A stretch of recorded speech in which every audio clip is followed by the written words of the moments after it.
Hello EDOC, Mark here, MM3IIG. Hello.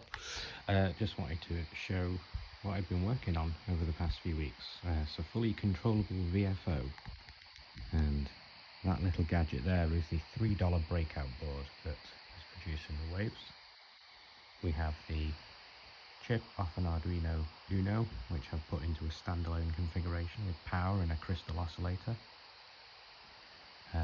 Some control lines for talking to the screen and a clock generator, and you'll see there's some buttons here and a rotary knob and another little connector there, which I'll explain later.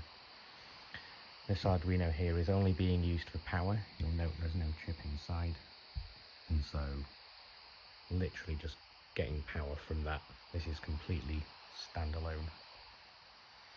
The features of the VFO are somewhat limited at the moment. There is a knob for tuning, and the knob is also a button, so I can change the step size and the tuning. That button there is for reset, by the way. Also intending to build an output on this as well, so that actually works as a PTT. And this button here, there's a saved message which you can save in the code. Hitting the button will automatically start the message. It should loop, but there's a bug in the code annoyingly.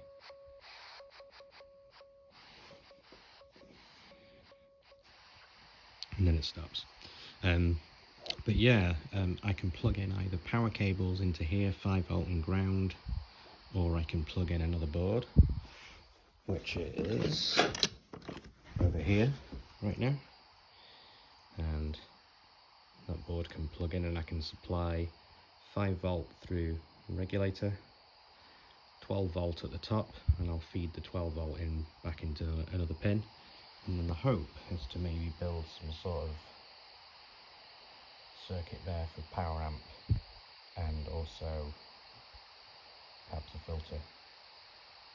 But failing that, it works as a VFO now. The output can be sent into another stage and amplified and filtered as appropriate, and that whole thing will run off a 5V power pack and pulls barely any current at all.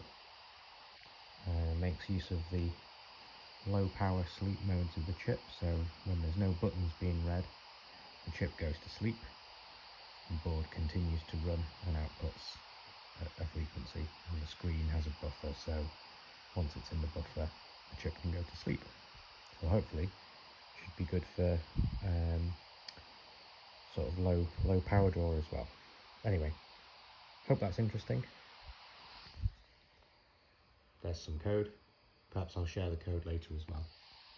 And yeah, that's all from me. Bye for now.